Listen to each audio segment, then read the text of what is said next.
কাবাব খেতে আমরা সবাই ভালোবাসি। পেঁয়াজ রসুন ছাড়া সম্পূর্ণ নিরামিষ এই স্পেশাল কাবাব আমি বাড়ির বয়োজ্যেষ্ঠদের কথা মাথায় রেখে, মানে ঠাম্মা, দিদা, দাদু এনাদের কথা মাথায় রেখেই বানিয়েছি। কাবাব খাবার ইচ্ছে থাকলেও দাঁতের সমস্যা বা হজম শক্তির কথা মাথায় রেখে ওনারা এটি খেতে এড়িয়ে যান। আজকে রাঙা আলুর কাবাব আমি এভাবেই তৈরি করেছি, যা মুখে দিলেই গলে যাবে, অথচ স্বাদে হবে সেরা। নমস্কার বন্ধুরা, অ্যাপেটাইটের আরেকটি নতুন পর্বে সবাইকে স্বাগত। তাহলে চলুন দেখে নেওয়া যাক রাঙা আলুর কাবাব। এখানে আমি 5টা রাঙা আলু খুব ভালোভাবে সেদ্ধ করে নিয়েছি। এই ধরুন 3 থেকে 4টে সিটিতেই কিন্তু রাঙা আলুগুলো ভালোভাবে সেদ্ধ হয়ে গেছে। এবারে খোসা ছাড়িয়ে আলুগুলোকে ভালোভাবে একটা ম্যাশারের সাহায্যে ম্যাশ করে নিলাম। খেয়াল রাখতে হবে রাঙা আলুর কোনো রকম যেন দানা না থেকে যায়। যদি থেকে যায় সেটা কিন্তু ভালোভাবে হাত দিয়ে গুঁড়িয়ে নিতে হবে। খুব ভালোভাবে দেখুন আলুটাকে তৈরি করে নেওয়া হয়ে গেছে। এবারে আমি এক এক করে এর মধ্যে সিজনিং মেশাবো। এখানে দিয়ে দিচ্ছি 2 কুচনো কাঁচা পাকা লঙ্কা, 1/2 চামচ আদা বাটা, বেশ কিছুটা ধনে পাতা কুচি। এরপরে মিশিয়ে নেব কুচনো পুদিনা পাতা, এই ধরুন 2 চামচের মতো পুদিনা পাতা। আর দিয়ে দেব অল্প কিছুটা, মানে 1/2 চামচের মতো গোলমরিচ গুঁড়া, 1/4 চামচ বিট লবণ। বিট লবণ দিলে স্বাদ খুব ভালো হয়। সঙ্গে স্বাদ অনুসারে লবণ। আর মিশিয়ে দিলাম 1/2 চামচ চাট মশলা। এবারে রাঙা আলুর মধ্যে মিশিয়ে দিলাম একটা পাতিলেবুর রস। সঙ্গে দিয়ে দিয়েছি 1 চামচ রোস্টেড বাদাম।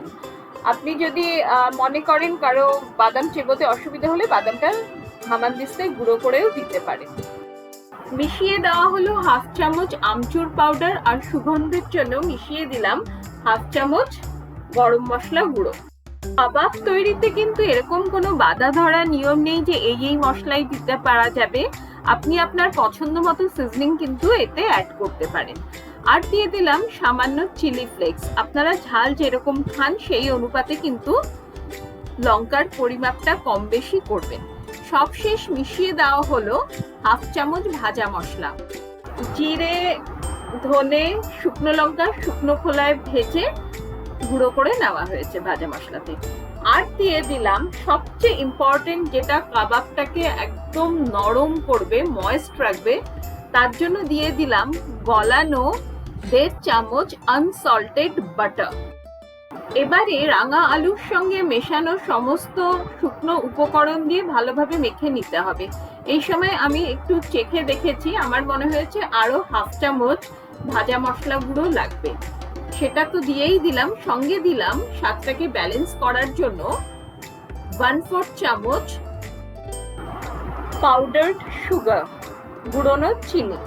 আসলে এমনি চিনিও আপনি মেশাতে পারেন, কিন্তু যেহেতু এটা একেবারে মিশে যাবে বলে আমি পাউডার সুগার ইউজ করেছি।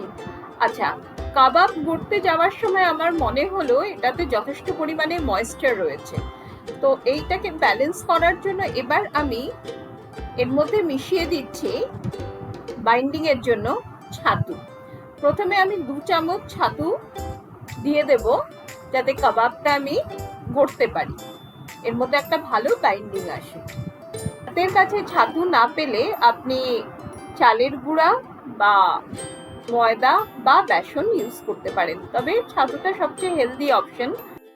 প্রপার কাবাবের বাইন্ডিং এর জন্য এখানে কিন্তু আমি 3 চামচ ছাতু ইউজ করেছি। দেখুন এখন আমি গড়ে দেখছি যে কাবাব বা চপের মতো শেপ আসছে কিনা। হ্যাঁ, মানে এখন কিন্তু কাবাব বা চপের মতো শেপ করা যাচ্ছে। সন্ধ্যাকালীন চায়ের আড্ডায় বা কোনো গেস্ট আসার আছে, বা বাড়িতে ছোটখাটো গেট টুগেদার বা কিটি পার্টি, আপনি কিন্তু সহজেই এই ভেজ রাঙা আলুর কাবাব করে সবাইকে তাক লাগিয়ে দিতে পারেন।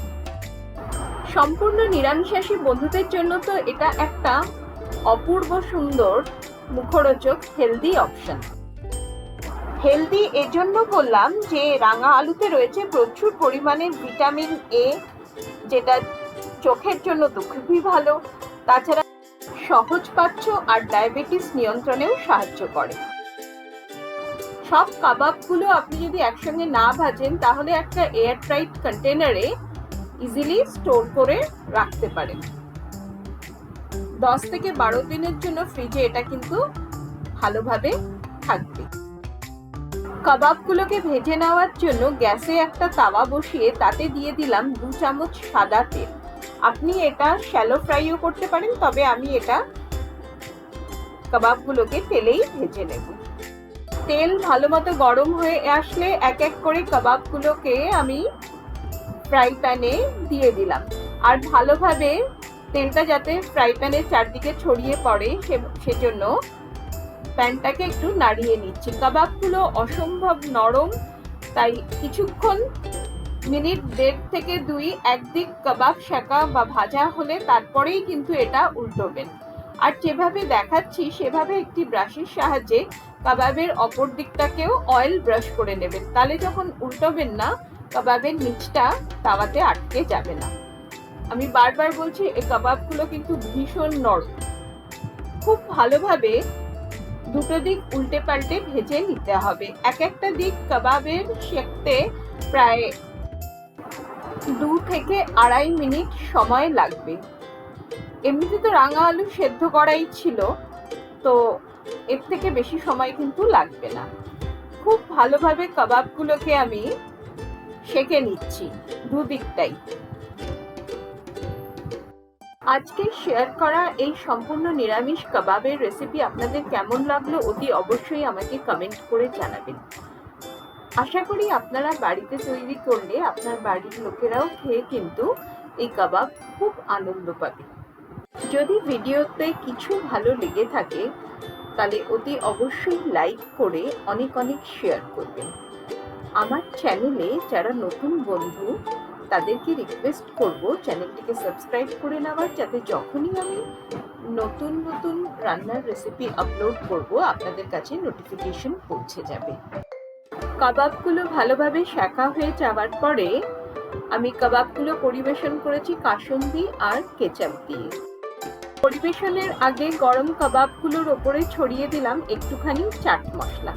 এবারে আমি ভেঙে দেখাচ্ছি যে কাবাবগুলো কতটা নরম আর জুসি আছে ভেতর থেকে। দেখছেন তো, হালকা চাপ দিতেই কিরকম ভেঙে গেল আর একদম মুখে গুলে যাবে, এতটাই সুস্বাদু আর নরম এই কাবাবগুলো। পুরনো বন্ধুদের ধন্যবাদ জানিয়ে আর নতুন বন্ধুদের পাশে থাকার অনুরোধ করে আজ এখানেই শেষ করছি। ভালো রাঁধুন, ভালোবেসে রাঁধুন। ধন্যবাদ।